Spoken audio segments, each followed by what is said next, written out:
নমস্কার, আমি তাপসী রান্নাঘরে সকলকে অনেক স্বাগত জানাই। চলে এসেছি আবার একটি সম্পূর্ণ নতুন রেসিপি নিয়ে। আজকের রেসিপি চিকেনের একদম অন্যরকম ভাবে লাল লাল পাতলা ঝোল। একদম ভাত যেন দুপুরে জমে যাবে। দেখুন, এখানে আমি 1 কিলো মতো চিকেন নিয়েছি। চিকেনটাকে প্রথমে ভালো করে ধুয়ে নিয়েছি। তারপরে আবার উষ্ণ গরম জলে একটা লেবু দিয়ে 5 মিনিট রেখেছিলাম। তারপরে জলটাকে ঝরিয়ে নিয়েছি। দেখুন, এখানে 2-1 টুকরো মেটে স্টমাকও রয়েছে। তো সবসময় দিই নুন হলুদ দিয়ে ভালো করে চিকেনটাকে আমি মাখিয়ে নেব। আর ঠিক আমি যেরকম ভাবে চিকেনটা আজকে রান্না করব, এইরকম ভাবে যদি আপনারাও চিকেনটা রান্না করেন, অসম্ভব ভালো লাগে জানেন। চিকেনটা খেতে অসম্ভব লাগে সুন্দর। এই যে দেখুন, আমি কেন হাতটা দেখাচ্ছি, অনেকেই হয়তো ভাবছেন রান্না সূর্য মামা এত রেগে গেছে, এত প্রচন্ড এখানে রোদ্দুর হচ্ছে, মানে গরম সব জায়গাতেই তাই যদিও। তো যার জন্য আমার না ঘামে, মানে পুরো গায়ের মধ্যে ঘামাচি হয়ে গেছে। আর হাতেরটা যেহেতু টুকটুক করে সব সময় এটার পিছনে লেগেই রয়েছি, তো দেখুন কি বিশ্রী হয়ে গেছে। তো চিকেনটা এখানে রেখে দেওয়ার পর দেখুন, এখানে আমি কেটে নিয়েছি আদা, 2টো পেঁয়াজ, ছোট 2টো টমেটো, নিয়েছি এখানে কয়েকটা কাঁচা লঙ্কা, আর নিয়েছি এখানে রসুন, কাশ্মীরি লঙ্কা গোটা, আর এই যে 2টো শুকনো লঙ্কাও এখানে নিয়েছি। আর এখানে নিয়েছি একটুখানি গরম মশলা, ওই একটু দারুচিনি, 2-3টে লং, 2টো এলাচ, আর একটু ওখানে নিয়েছিলাম গোলমরিচ, আর এখন 3টে এখানে আলু কেটে নিয়েছিলাম।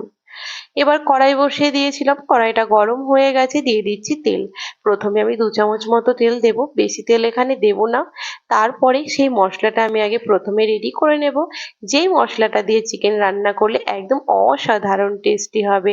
তো প্রথমেই দিয়ে দিচ্ছি আঁচটা একদম কমিয়ে এখানে গোটা গরম মশলাগুলো। তারপরে দিয়ে দেব এখানে এই যে পেঁয়াজ, রসুন, আদা, এগুলো প্রথমে আমি দিয়ে দেব। এই যে দেখুন, আমি কিন্তু এখানে কাশ্মীরি লঙ্কাটাও দিয়ে দিচ্ছি। এই মোটামুটি মিডিয়াম আঁচে দেব, আর কিছুক্ষণ প্রথমে এটাকে ভেজে নেব। তারপরে একে একে সবগুলোই দিয়ে দেব, আর একটুখানি নরম নরম করে ভেজেও নেব। তো একটুখানি নাড়া হয়ে গেছে, এবার আমি দিয়ে দিচ্ছি লঙ্কাগুলো। আরো 1-1 মিনিট নেড়ে নেব।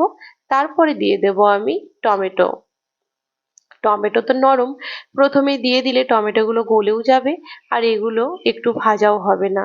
তার জন্য দেখুন, এগুলো এবার ভাজা হয়ে গেছে। এবার টমেটোটাকে আমি দিয়ে দিলাম। টমেটোটাও দিয়েও নুন হলুদ কিন্তু একদম এটাতে দেব না, একটুখানি ভেজে নেব যাতে টমেটোগুলো একটুখানি ভাজা ভাজা হয়ে যায়। এই যে দেখুন, ভাজা ভাজা হয়ে গেছে। এবার একটা পাত্রের মধ্যে এই মশলাটাকে আমি উঠিয়ে নেব। আর যেই এটা ঠান্ডা হয়ে যাবে, তারপর মিক্সি জারে নিয়ে ভালো করে এটাকে পেস্ট করে নেব। তো এটা যতক্ষণে এখানে ঠান্ডা হচ্ছে, ততক্ষণে চলুন চিকেনগুলোকে একটু ব্যবস্থা করে নিই। ওই কড়াইয়ে দিয়ে দিচ্ছি সর্ষের তেল, আর সর্ষের তেলটা প্রথমেই একটু বেশি করে দিয়ে নেব, পরবর্তীতে আর কিন্তু এখানে তেল দেব না। তেলটা একদম গরম হয়ে গেছে। এবার চিকেনের টুকরোগুলোকে ভালো করে মিডিয়াম আঁচে লাল লাল করে ভেজে নেব। আর এই রান্নার টেস্ট এত অসম্ভব ভালো হয়, তো দেখুন একবার আপনারা করলে বুঝতে পারবেন অসম্ভব ভালো লাগে এটা খেতে। কখনো সখনো কি বলুন তো, একঘেয়ে রান্না বেশি ভালো লাগে না। তো চিকেনের এরকম পাল্টে পাল্টিয়ে বিভিন্ন রকম ভাবে রান্না করলে মানে খেতে কিন্তু বেশ ভালো লাগে, আর অরুচি ভাবটাও কিন্তু একদম আসে না। এই যে দেখুন, চিকেনগুলো লাল লাল করে ভেজে নিয়েছি, এবার একটা পাত্রে নামিয়ে নেব। আর ঠিক এই একই রকম ভাবে বাকি চিকেনগুলোকেও কিন্তু আমি ভেজে নেব। এই ভাজার সাথে সাথে চিকেনগুলো খুব সুন্দরভাবে কিন্তু একটুখানি নরমও হয়ে যায়। এই যে বাকিগুলো আমি ভেজে নিয়েছিলাম, এবার আলুর টুকরোগুলো ভেজে নেব। আর মানে মাংসে আলুগুলো একটু লাল লাল করে ভাজলে কি ভালোই লাগে, তাই না বলুন। এই যে আলুগুলো দিয়ে দিয়েছি, নুন হলুদ এখানে কিছুই দেব না, এমনি আলুটাকে কিন্তু আঁচটা কমিয়ে বাড়িয়ে লাল লাল করে ভেজে নেব। আর এই যে ততক্ষণে যতক্ষণে আলুটা ভাজা হচ্ছে, এগুলো একদম ঠান্ডা হয়ে গেছে। এগুলোকে এবার ভালো করে পেস্ট করে নেব। একবারে তো হবে না, মিক্সি বাটিটা ছোট রয়েছে, তাই প্রথমে একবার করে নেব, তারপর একটু কমে যাবে, বাকিটা নিয়ে আবারও ভালো করে আমি পেস্ট করে নেব। তো চলুন প্রথমে আগে এটাকে পেস্ট করে নিই। এই যে দেখুন, পুরো এখানে পেস্ট হয়ে গেছে, আর একদম একদম মসৃণ পেস্ট কিন্তু করিনি, পেস্টটা কিন্তু হালকা একটা দানা ভাব রেখেই করেছি। এই যে এদিকে আলুটাও লাল লাল করে ভাজা হয়ে গেছে। এবার আলুটাকে একটা পাত্রে আমি নামিয়ে নিচ্ছি। এই যে এবার আঁচটা কমিয়ে দিলাম, আর ফোড়নের জন্য দিয়ে দিলাম হাফ চামচ মতো এখানে মানে সাদা জিরে, দিয়ে দিলাম দুটো এলাচ। এবার ওই আঁচ কমিয়েই মানে খুন্তি দিয়ে কয়েক সেকেন্ড নাড়াচাড়া করলে যখন খুব সুন্দর একটা মানে ফ্লেভার বেরোবে, সেই সময় কিন্তু যে মশলাটা আমি পেস্ট করে রেখেছি সেটা আবার দিয়ে দেবো। এই যে মশলাটা হয়ে গেছে মানে ফোড়নটা, এবার মশলাগুলো এখানে আমি দিয়ে দিচ্ছি। আর এই মশলা দিয়ে চিকেন রান্না করলে কি ভালো যে লাগে খেতে। দেখুন পুরো মশলাটা কিন্তু আমি দিয়ে দেব। এখানে মশলাটা দিয়ে দিয়েছি, আঁচটা কিন্তু কমানোই রয়েছে।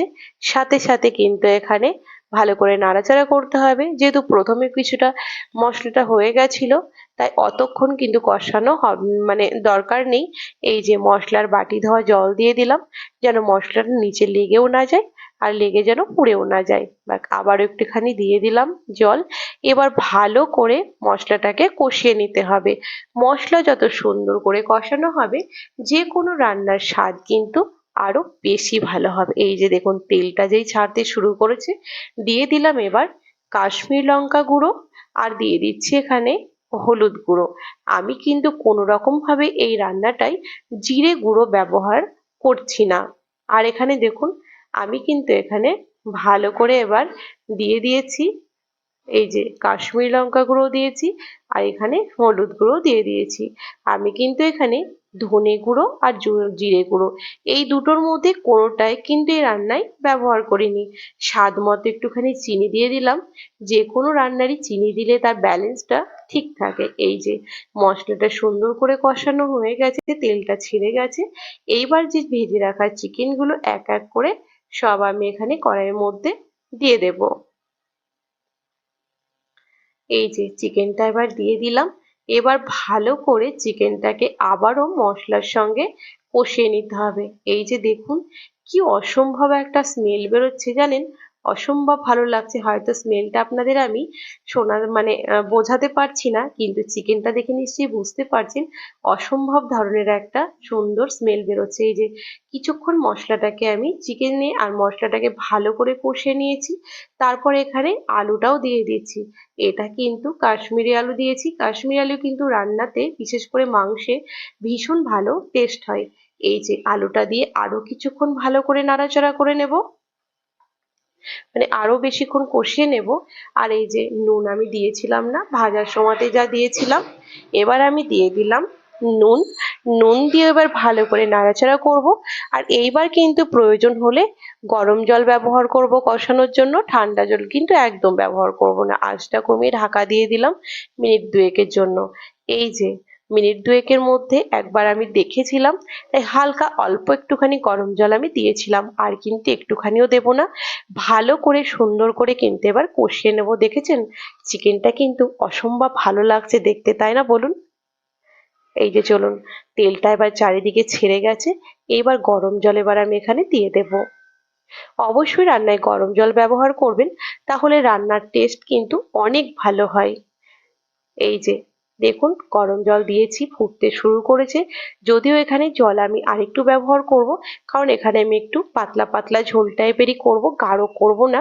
আর সেই পাতলা ঝোলটা দিয়ে ভাত খেতে কিন্তু অসম্ভব ভালো লাগে। এই যে জল দিয়ে দিয়েছি, সেটা আপনাদের আর দেখানো হয়নি। বলুন কালারটা কি অসম্ভব ভালো লাগছে, তাই না বলুন? কোনো রকম উগ্র কালার কিন্তু এখানে নেই। মনে হলো আমার এখানে আরেকটু নুন লাগবে, তাই আবারও 1 চামচ মতো এখানে আমি নুন দিয়েছি।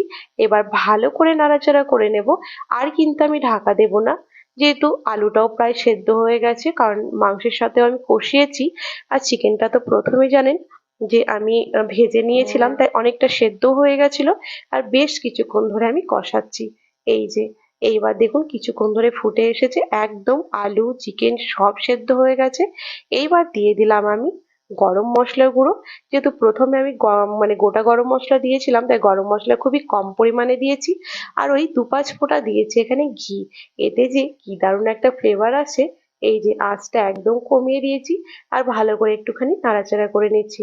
আর নাড়াচাড়া করেই কিন্তু ঢাকা দিয়ে রেখে দেব। তারপর 5 মিনিট পর আপনাদের সঙ্গে আবার দেখা হচ্ছে। তো চলুন, এবার নাড়াচাড়া হয়ে গেছে, এবার ঢাকা দিয়ে দিই। গ্যাসটা এবার বন্ধ করে দেব। এই যে এবার দেখা হচ্ছে 5 মিনিট পর। এই যে দেখুন কি অসম্ভব একটা সুন্দর লাগছে না বলুন, লাল লাল ঝোল। আপনার আমার রেসিপি যদি আপনাদের ভালো লেগে থাকে তাহলে কিন্তু লাইক শেয়ার করতে ভুলবেন না।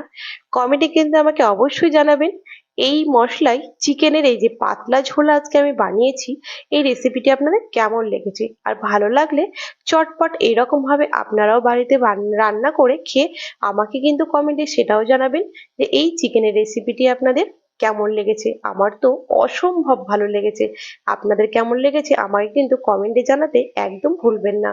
আর যারা এখনো আমার চ্যানেলটিকে সাবস্ক্রাইব করেনি তাদের অনুরোধ জানাচ্ছি, যারা ইউটিউব থেকে দেখছেন প্লিজ আমার চ্যানেলটিকে সাবস্ক্রাইব করে পাশে থাকা বেল আইকনটি প্রেস করবেন, যেন আমি নতুন ভিডিও আপলোড করার সাথে সাথে নোটিফিকেশন প্রথম আপনাদের কাছে পৌঁছে যায়। আর যারা ফেসবুক পেজ থেকে দেখছেন প্লিজ পেজটিকে ফলো করে দেবেন। এই যে একদম এখানে বাসমতি চালের ভাত রেডি, আর দিয়ে দিয়েছি এখানে বাটিতে 1 বাটি ভর্তি চিকেনের পাতলা ঝোল, আর সাথে রয়েছে পেঁয়াজ, লেবু। কি যে অসম্ভব ভালো লাগে। তো দেখুন আজকের রেসিপি একদম আমার কমপ্লিট। তো দেখা হবে আপনাদের সঙ্গে আবারও একটা নতুন রেসিপির সাথে, নতুন রেসিপি নিয়ে হাজির হয়ে যাব। আপনারা সকলেই ভালো থাকবেন, সুস্থ থাকবেন। ধন্যবাদ।